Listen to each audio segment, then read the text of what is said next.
Well, hello viewers. This is the desktop review of the FN Herstal PS90. Kind of a really cool gun. It's a probably one of the most futuristic looking guns sold today. Although the design is from the early 1980s. It's been featured in a lot of movies and that type of thing. So let's go ahead and get started with the review.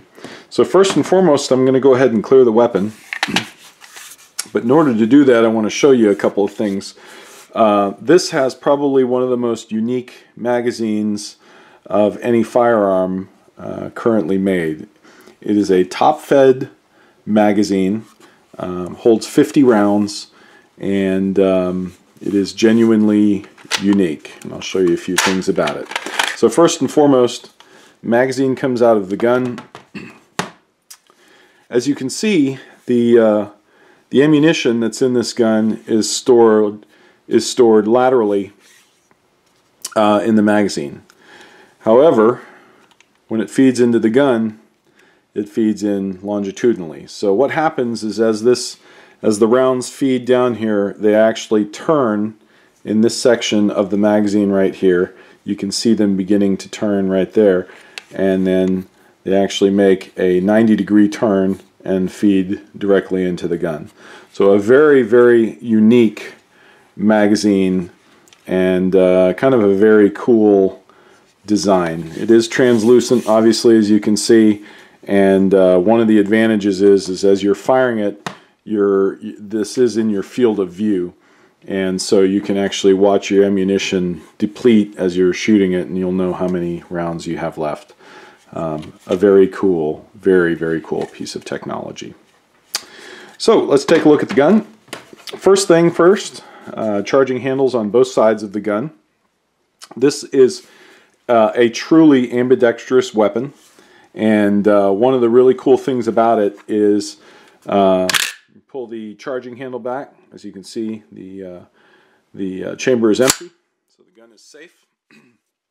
So we'll go over the controls of the gun first with you, and it is really, really fascinating. Obviously, your magazine release catch right here, it is ambidextrous. It's operable from this side and also from this side.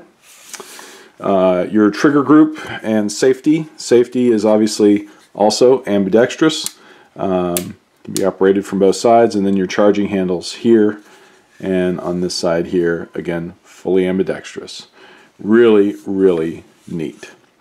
This particular gun I'm going to go over from muzzle to buttstock, and I'll start out here on the business end. First and foremost, this particular gun has a faux suppressor on it. It's actually from I believe MFI AP is where I ordered it from.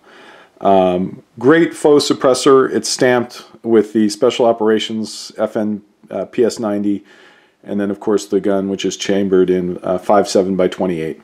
Really cool. Just kind of adds to the look of it. I actually am going to be SBRing this gun, but for right now, I didn't like the look of the standard barrel that came with it, and this kind of makes it look pretty neat. From there, I have got a this is a Pentagon light LED flashlight. As you know, Pentagon light is no longer in business. I've had this light for some time, and it actually works really well. Aesthetically, it looks really good on the gun, so I left it on there.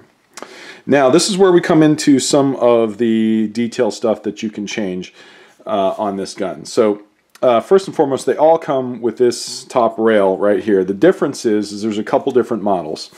The standard model is going to come with a Picatinny rail that goes across where this optic is. It actually sits right down in here in this channel, and you can put any type of optic you want, and it's also see-through with a post sight in it. The sights, I will tell you, on the PS90, very, very rudimentary. I mean, at best, rudimentary. But it is designed to be shot with optics, so a nice little red dot or something on that would work very well. This particular gun has the FN Herstal ghost ring optic.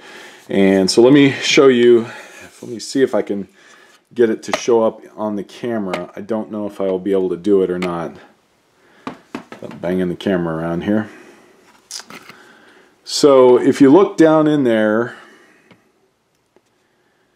you may be able to see it. There is a green dot and a holographic. There we go. And a holographic image in that sight right there. It is a fiber optic sight with a Trigicon insert in there. It gives you a ghost ring and then a green dot. It's actually a very good sight, especially when you're, you know, it's the sight is of a it's a tall sight, so it's got a great sight picture as you're shooting it, and again, as a zero power sort of a dot optic, it is pretty cool. The other thing that you've got on this gun, and remember when I was telling you that the sights are very rudimentary, you have a set of sights both here and here with the front post right there. If you can see that or not. So you can actually line that up and shoot it left or right. Very, very rudimentary. So this gun is blowback operated. There's no locking mechanism for the breech. It's simply blowback operated. One other cool thing about it is that the gun ejects out the bottom. This is the ejection port here. And so as you fire, your brass falls out the bottom of the gun. The neat part about that is as it falls out the bottom of the gun, again, it's purely ambidextrous. If you're left-handed or right-handed, you're not going to be getting showered in the face with hot brass. One other cool thing about it is they actually make a breast catcher that goes here. I don't have one with me today, but it's essentially a little net that goes right here, and your brass will fall directly into the net, so you don't have to leave your brass anywhere, especially for those of you who are reloaders, although 5.7 by 28 doesn't reload very well, but for those of you who are reloaders, it's a handy feature. Couple of things about the gun also. Obviously, it's very compact. If this gun were the short-barreled version or the P90 version, I'm going to get that out of this is exactly the size of it. That's everything. The muzzle would end. There's a little tiny muzzle brake on it, and that's it. That's everything. So it's a really compact little rifle.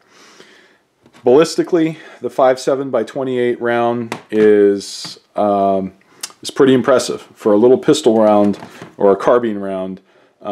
This is ballistically quite a little showstopper. It's very small. It's very lightweight. You can carry a lot of rounds, and ballistically, it is almost a rifle cartridge performance out of a pistol size cartridge. So let's talk a little bit about the pros and cons of this gun. So on the pro side of it, really futuristic design, very cool caliber, truly ambidextrous design, and this is one of those guns that not everybody has. And as far as cool factor, I give it 5 stars. I mean, it's really nice. It's beautifully made. The gun is made in Belgium by FN Herstal, and it's just a really high quality, well-made design on a gun. Some of the bad things. Number one, it is a little bit unusual, so it's a little unconventional. The 5.7 by 28 round, not the cheapest round to shoot in the world. It's actually fairly expensive. Used to be a lot more expensive. It is now a little bit more affordable, but not by much. As far as training is concerned on this gun, it requires a little bit of training because it is a different type of animal. For instance, when you load a magazine, slide it in there like that and click down on it. I have seen some videos where the guys do a second, let me see if I can get this right. It's a little hard to work on without the camera there. Okay, so I have seen some guys that'll smash their hand down, they'll karate chop the top of that. It's actually not the way it's supposed to be used. You're supposed to just clip it in like that. So mag changes are different, certainly, than any other gun on the market today. Accessories for these things, not the easiest to find. The side of the receiver, as you can see here, has some holes. On this side I've got a 1913 Picatinny rail mounted. They're not the, it doesn't come with them. You've got to find them. A lot of the accessories you've actually got to very consciously look for in order to get them. The gun doesn't have any sling swivels built into it when it comes from the factory. There's a couple different sling assemblies that you can get for it. One of them is a nylon one that basically comes around here and then it tees off through here. Kind of cool, but again, there's there's not a vast number of accessories in the aftermarket to buy for this gun. It's a unique piece, and you just gotta kind of work around what you've got and see what fits, and maybe buy something and fettle it. I know these were Magpul rails that I got for it, and I just had to make some minor modifications and get them to fit properly. A couple other things about the gun: the optic is adjustable. It's adjustable for both windage and elevation, but again, it uses a special tool to do that. For windage, elevation is just a normal screw, but it's kind of a goofy little setup there. And when you try to zero this thing for the first time, when you put that on there, it's a bear, because you've got to. It actually comes through this hole right here. See if you can see that. You actually have to have a tool that goes through this hole right here, and then there's an outer and an inner adjusting ring for the sight. So overall, though, the PS90 for me, fantastic gun. Really a cool piece of kit. Fun to shoot. The 5.7 round, although it is a little pricey, really a neat shooting round and a lot of fun. Very, very cool design.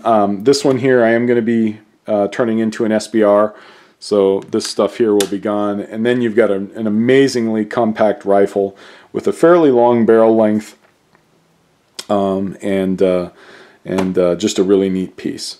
So if you have any questions or comments about the PS90, please leave them in the comments below. If you enjoyed the video, please give me a thumbs up. And don't forget to subscribe to the channel. We're going to have a lot more stuff coming up. So thanks for watching. We'll see you next time.